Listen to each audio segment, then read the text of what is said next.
what I would say is everybody pick up caste and understand how it was used in America and how it influenced Well, some of the worst things. it's interesting because I went to the University of Arkansas. I am here with Kelle Rozell, who is the publisher of the Black Dollar Index newsletter. And the reason I wanted to talk to you, Kelle, is because of a little controversy that's going on. And I saw that you had written something about it. And I said, you know what? The perfect person for me to have this discussion with.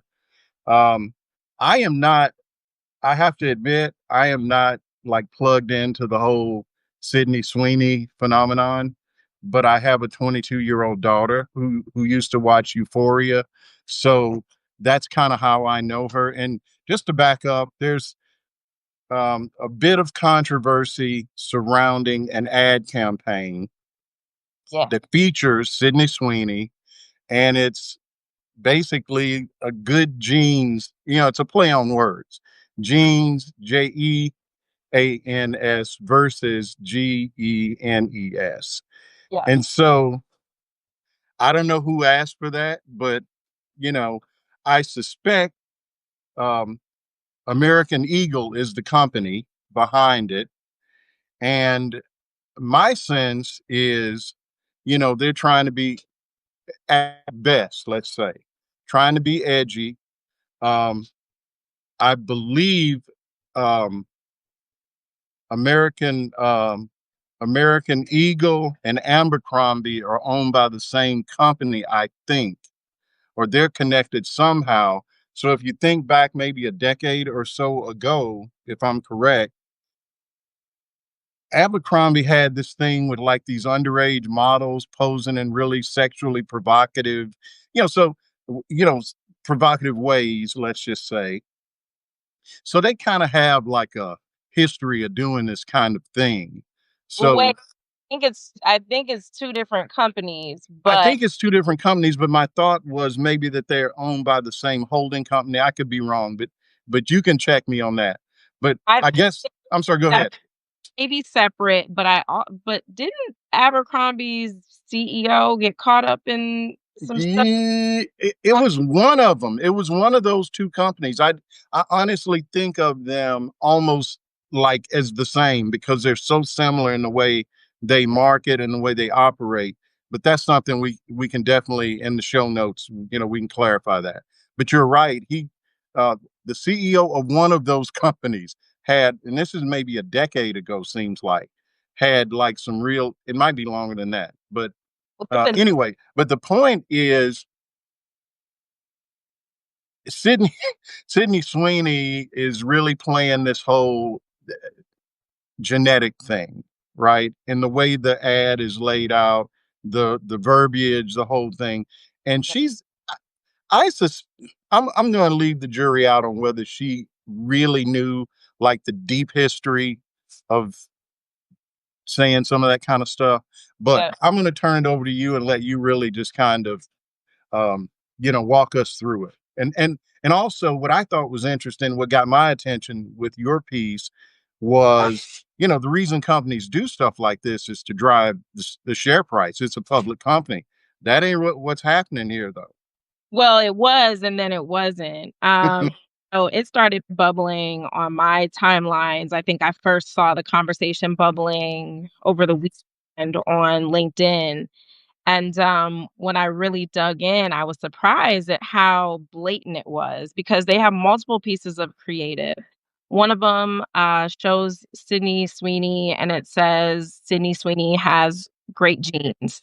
It's J. That kind of feels like piece. But when you start to look at other pieces of the campaign, there's an out of home piece that I think shows her actually wheat pasting on a wall. And that one specifically spells it out. Sydney Sweeney has great genes with a G, Right. and they cross it out and kind of write in genes with a J. So there's no confusion on what Right. they then when you look at the actual video, there's quote, like the actual script, Sydney is kinda giving this very, like, provocative, vibe, and she goes on to say, "Genes are passed down from parents to often determining traits like hair color, personality, and even eye color. My blue." And then the Okay. voice says, "Sydney Sweeney has great genes."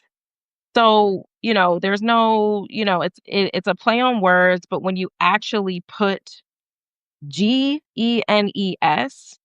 and you align it with this thing about having blue eyes and she has great genes, just feel a little racist. And, there's a spectrum of people who are like, but we know who's saying, oh, that's not it. You guys are, this is so woke. This is too Well, woke. I had a guy say, comment, and I had reposted, I guess, something from your piece, and he said something, and this is someone I would assume just from looking at his bio and the other thing, other newsletters he reads, this sort of thing. And he said, "Oh, basically, you're making something out of nothing." And he said something like, "She is objectively hot AF." And I'm like, that's really not the question, but And okay, and then he says, if we can't even say a woman is hot without getting called racist, you're going to lose a lot of allies. And my response was, so be it. it If, doesn't, you're not really an ally if that's kind of where you come down. And nobody's saying it. I don't think anybody is, um, this isn't about whether she looks good or not to me. no, And I mean, being racist doesn't mean you're ugly, maybe on the inside, but um, I was curious. I asked my daughter, and I have a daughter that's 22, and I have a son that's a sophomore in college, so he's, I guess, 19. And I asked him first, did he even know who she was? And he was like, no, no idea. It's just not on this spectrum, right? And then I didn't put together the euphoria thing until I asked my daughter, and I said, "Have you heard about this ad campaign?" And she had, and I said, "Well, what do you think about it?" She said, "That's some Nazi shit." That was her response. I mean, I don't know if you read Cast or, anybody who's watching has read Cast by Isabel Wilkerson. Really Yes. storyteller. I think it's chapter 8. She really starts to go into eugenics and how the Nazis used it as a model. And Hmm. people are downplaying this and saying we have bigger issues, but like That's the issue, though. a publicly traded company that is tapping into this, that has so much impact when it comes to policy through lobbying, they're controlling, jobs and wages and all of these things, and they are going out with a humongous platform, aligning to this white purity eugenics moment in 2025. This is a Yeah. big problem because they are controlling media right now. They're controlling social media. And if people buy into this, and what happened right after? Dunkin' Donuts followed behind with another Oh, campaign. really? I haven't seen that. You can see that video of I updated my piece and added that. There's a young white guy who I'm not familiar with him, but he's at the pool and his shirt is off and he's talking about his tan and he says, I attribute this to great genetics. As a marketer, and I've worked on TV, I've worked in music, I've worked in all of these spaces. I just cannot think of one reason that genetics enters the brief, and then to see it twice by 2 humongous brands, it just feels so intentional. And then when I go back and I look at this quote from the American Eagle CMO, he says, that the ad was clever, even provocative language, and was definitely going to push buttons. Mm. And that what buttons? What buttons were you going to push? So they knew that there So was. I'm just looking at the comments, and I really want to get this on the record before I block this guy. Raiders of the Lost Snark. Imagine making a brand product. Says I can't even imagine, and I'm wondering if I'm misreading it. Says I can't even imagine or begin to imagine the narcissism it takes to do this, projecting your sense of insecurity on your own racism onto others is disgusting. And this is the sentiment from predominantly white America or non-Black America, when looking at this ad. And, there's a lot of different sentiments, but Well, I most people don't really know the history or why this really triggers people of color, and I think that's a large part of it is a whole lot of ignorance on the topic. and a lack of lived experience. I think that, as a Black person in America, you don't have to understand that certain things exist or you haven't had to experience it to know it exists. And for some reason, there's a bubble around so many people that I'm seeing in my comments. Um, Hmm. Black that are feeling victimized or oppressed or saying comments like that because it hasn't happened to me, so this thing must not exist, or I didn't learn about that, so it must not exist. The amount of comments I'm getting about, "I'm gonna go buy Dunkin' Donuts right now." Great. Good for you. I'm not really sure what you feel like you're doing here, but, to bring it back to, the point that I really wanted to drive home, because we keep seeing these racist things pop up and we're seeing it from our own president and that administration. Um, when it really, there's nothing else that racists understand. It's money. And when it starts to impact shareholders, that's when I think people will care. Certainly, that's when the corporation will care. And racism is not good for business, period. Um, I've seen people comparing the Beyonce ad, especially Fox News has done this. There are other people that are defending American Eagle, showing, oh, both ads did this and only one got backlash. Levi's didn't do that, and I may have my own other concerns or issues with Levi's and Black culture and, how they were able to benefit from it, but it certainly wasn't racism, um, ads. However, if American Eagle woulda came out the gate with multiple talent and there was a beautiful Black woman or Hispanic woman or Asian woman who talks about her wonderful features and says, it's great genes," I think it woulda hit a little different. I still think it's weird, It's but to me, it's just, and I get the synonym, I guess is the right thing, but why even go there? it's It's such. just a weird place to go to me. How can we how it reminded me of, like, when you look at shows like Wild and Out, or you watch, a piece of, content where somebody's like, "Oh, I'm gonna freestyle, give me a word," and, like, genetics. Like, where the hell does genetic Yeah. where the Well, and when I posted um, about your piece, I when I see stuff like this, and it reminded me of maybe this might have been 5 or 6 years ago, and I forget the designer, but it was like a big name, and it's like during Fashion Week, maybe in Europe, and the outfits that he dressed people in looked like it was like these maybe blue and yellow striped outfits, and they had like a star. It looked like something that someone during the Holocaust would have worn. Yeah, And I was like, who, how does something like that get greenlit where it goes through all of the stages of production and nobody said, hey, you know what? That doesn't look right. And yeah, that's kind of the way this hit with me, um, in the sense that, who's in the room? And having been in, just in the career that I was in, I was almost always the only black person in the room until towards the end, not so much, but certainly in the first half when I was in Arkansas, it's just me.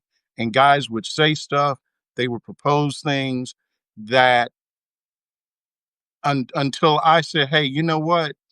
Don't say that no more. That's racist." It's just like they don't have a concept of it, right? And even here in North Carolina, I was involved in a couple of um, initiatives, like local initiatives. And again, I'm the only black person in the room, and we would be talking about diversity, and then 5 minutes later, they make a decision that excludes anybody of color. And I would say, well, shouldn't we have a black business involved in this? Well, oh, yeah, the light would go on like, oh, I guess, yeah, I guess.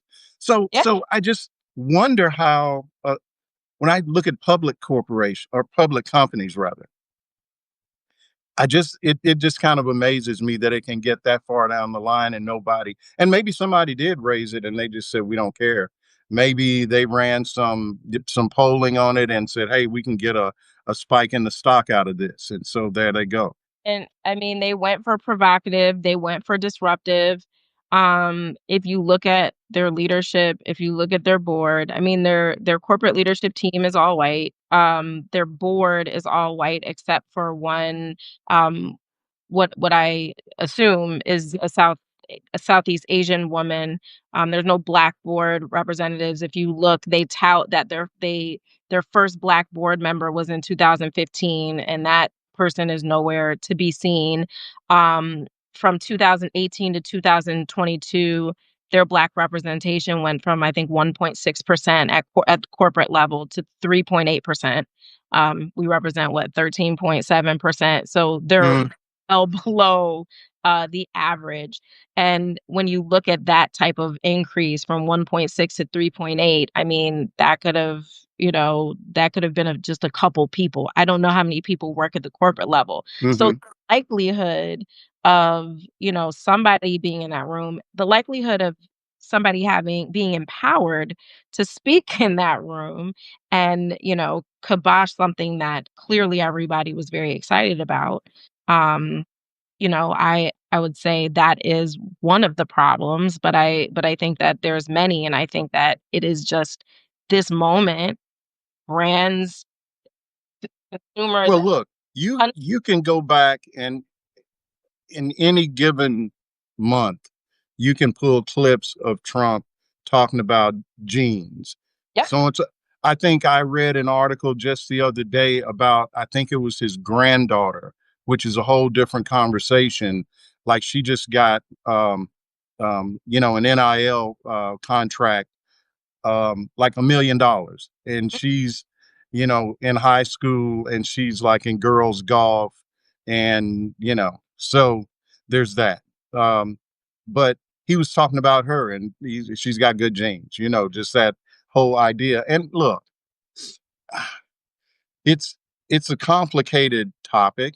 I will grant, and like I said, some people don't get the really deep history of, especially, I'm going to say especially black people in this country, that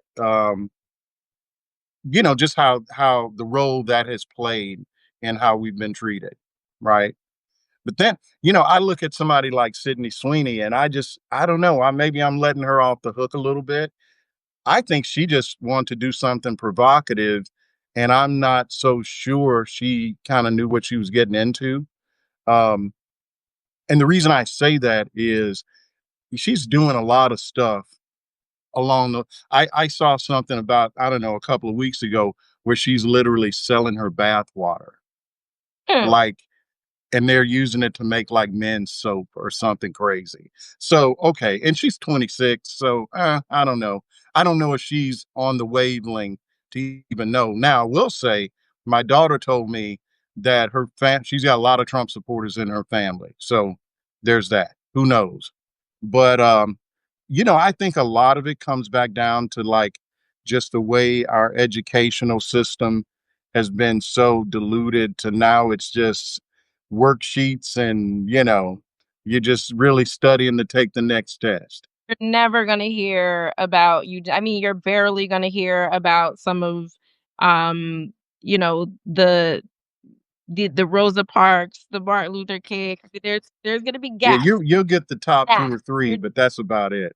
you're definitely not gonna learn about eugenics, but, what I would say is everybody pick up CAST and understand how it was used in America and how it influenced Well, some of the worst things it's that interesting because I went to the University of Arkansas, and several years ago, the university actually apologized because there were Nazis that came to Arkansas and went to the University of Arkansas specifically to learn about Jim Crow. mm, And so they perfected that in the South, you know? yeah. And so I mean, yeah, they sent like, it wasn't just guys that just happened to come here.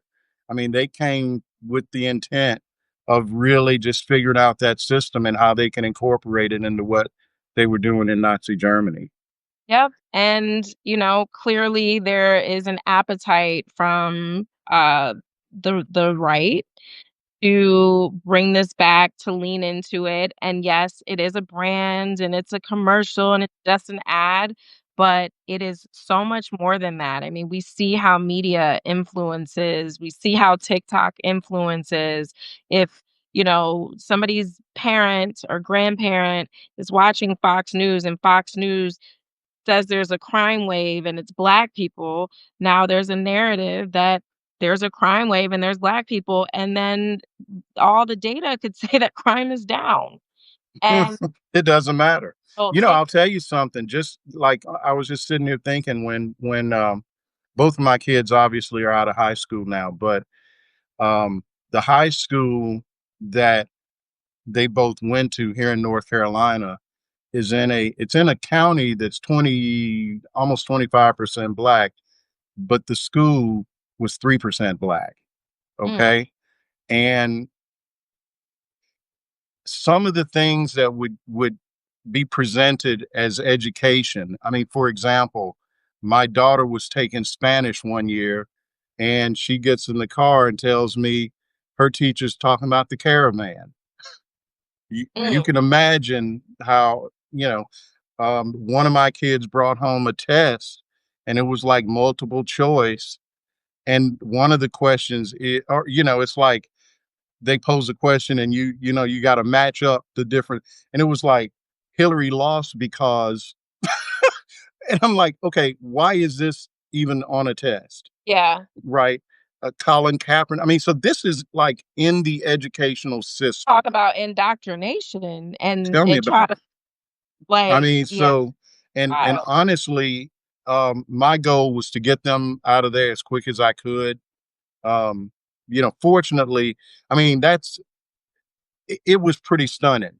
I mean, and that's Yeah. been some years ago. I still remember, but that's not something you expect in this day and age. At least I didn't. Well, now I think we No, should, it's all try bets are off now. But, I think the biggest thing for me is like we know what we're seeing, and like we're not gonna let a bunch of racist gaslight us. And I think the best thing we can do is stand firm, talk about it. Talk Hmm. about over social. What we're starting to see is that second wave. I talk about right now there was like a first wave of of just like awareness. It's been a Hmm. phase. The campaign launched, the stock went up. Same thing happened not necessarily when Levi's and Beyonce launched, but when Beyonce launched the Cowboy Carter album. Um wait, which one has Levi's jeans? Cowboy Carter, right? I would think, yeah. Um Levi's stock jumped when she released the album. So people get behind these types of Oh, I things. mean, that's the whole purpose of acting. I want to address something I just see in the comments, and I'm just going to read it. Michael says, "I'm somewhat liberal for what it's worth. but I missed the beginning of this conversation. I think the backlash against AE and Sydney Sweeney is way off base. Nothing I've heard in the second half has persuaded me to, but I'll listen a bit more. So I would just say this to that. Um, I don't know that this conversation is as much about Sydney Sweeney as it is about a publicly traded company trafficking in um, what I would call eugenics sort of um, curious thought, right? I mean, that's just an interesting way to market your product to me. And if you don't know the history, it doesn't mean anything to you. No. It doesn't. And, I don't know if Michael is black, white, or otherwise, but I would just say I've been around a lot of people that say a lot of things, and I'm talking about white folks. They don't have any intent to harm. It's just sort of the way they were raised or whatever. And until somebody says something, somebody like me, they don't have the slightest clue that they're saying something that's either racist or whatever. So, I mean, I think the focus is, at least from my point of view, a lot less on her as an individual and more on the idea of, um, this trafficking in this sort of race centric or race centric uh, line of thinking. And as you pointed out, immediately now Dunkin' Donuts has jumped on it. You know, Oh, so it's not accidental, right? And I would just suggest look into the history a little bit more, and maybe that might change his mind. and I would also say, like, okay, it's out there in the world and it's doing harm, and we have to accept that. Even if that was That's what that kind of thing though reminds me of when I have two older sons. One of them does some stand up from time to time, and back a few years ago, when um, Dave Chappelle, some of the things that he has said about trans people, yeah. and my point of view is I mean, I don't have close friends who are trans, but I know these people exist. I've known people who were trans. Um, and if someone says to me, hey, you know what, and fill in the blank, what kind of person, that's hurtful or that's offensive, then I think it's on me to figure out, why that is. And Mhm. not to say, oh, you're just being overly sensitive, you Agree. know, And so I guess that's the way I would say it. And if it was the other way around, honestly, if it was a Nike ad and there's a black track and field star and they're like and they ran this same quote and talked about genetics and how it made them a superior runner or I think that Oh, you know what? it would be very Well, what's funny about that is, and I guess I'm definitely like dating myself here, but there was a guy that used to be a commentator. I want to say it was on CBS. A guy named Jimmy the Greek, and Jimmy the Greek. Um, he basically was an odds guy. When gambling, when you couldn't gamble, but he would still like say, what the odds were in a game or something. So anyway, though, he got interviewed just sort of off the cuff about black athletes, and he started talking about how black athletes are a product of black people having been bred back during slavery. And a lot of what he was saying was not necessarily factual, but the history was true. And he lost his job behind it because it was so overtly, like, it almost came off like you were listening to a plantation owner, yeah, it's right? like that wasn't necessary isn't necessary in And 20. well, he was talking about like black athletes in general, but I believe it was around the time when black quarterbacks were not as normal as, nowadays you don't really think about it that much. Yeah.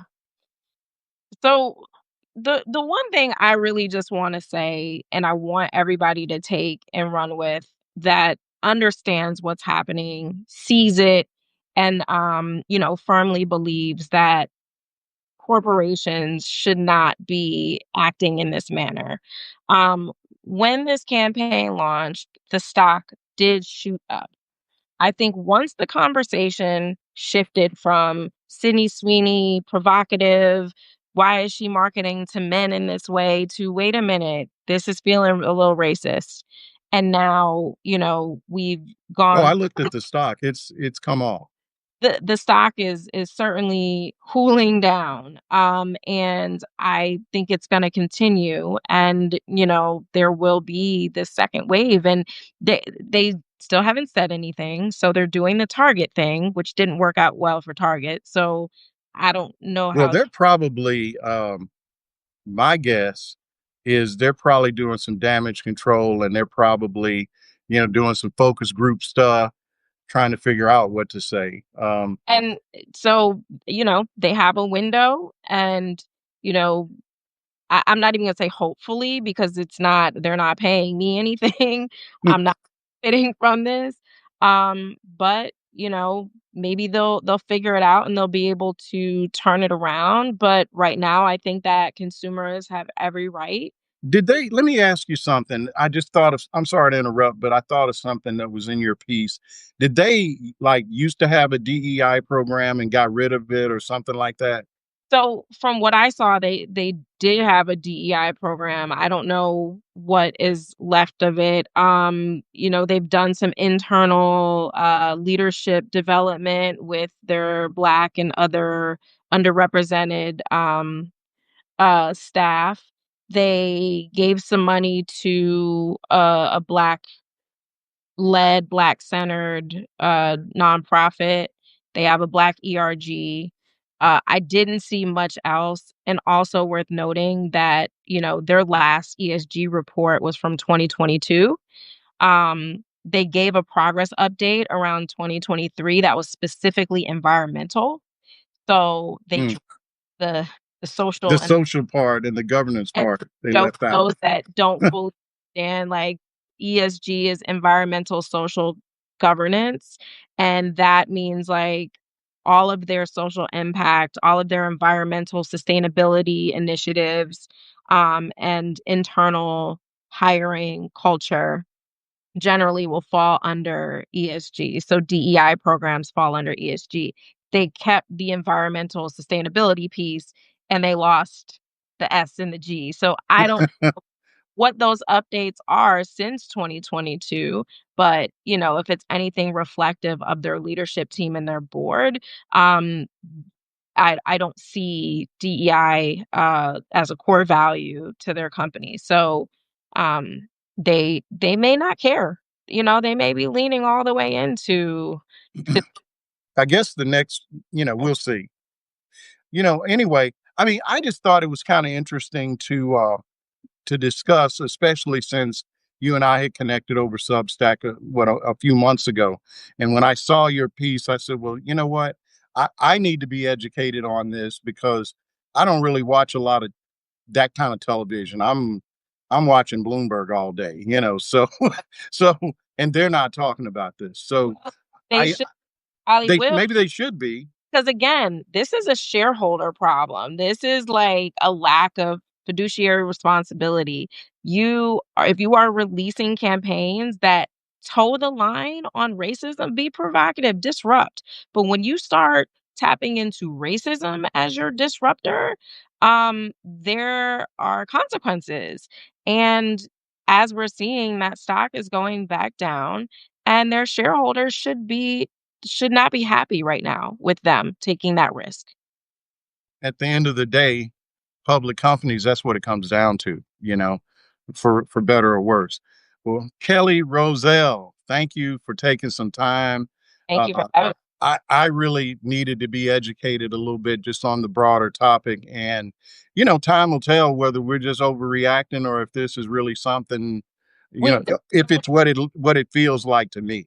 let people tell us, because the minute we let people let make us feel like we're overreacting and we stop, things are gonna keep getting reversed, reversed, reversed. So things have already started getting rolled back. I don't think we can play around with this. I think we have to take it seriously. We have to speak out and we have to put pressure. And, we have to impact their profits the way that Target, like the shareholders should want to make sure that things like this don't happen for money's I sake. think I think Target has just become a case study. I remember when was I'm trying to remember who led that the pastor that was involved in that. Jamal, gosh, I can't think of his name. But Pas- anyway, uh, I'm sorry. Go, what was it? Pastor Jamal Bryant. Jamal Bryant. Thank you. I was honestly a little bit doubtful that it would end up having the impact that it did. I Yeah, mean, now I told my kids, don't y'all go to Target, you know, um, and it's easy for me not to go to Target because the closest Target is 30 miles away from me. Um, but man, it's really hit their bottom line. yeah. And I mean, to the point that in their earnings calls, they've had to acknowledge it. Yeah, So waiting to see if there's gonna be, a report. There should be a report. A year ago, they put out their CSR ESG report, yeah, so looking forward to seeing that. I do really quick because I did go back to Michael's comment. I wonder if the ad is doing harm or certain viewers are harming themselves by misleading it, or maybe it meant misreading it. yeah, maybe. Understanding. I just want to be really careful about narrative because when we frame things like that, we are putting the onus on marginalized people. The same way that headlines read 300,000 Black women left the workforce. 300,000 Black women did not leave the workforce. They were forced out of the workforce.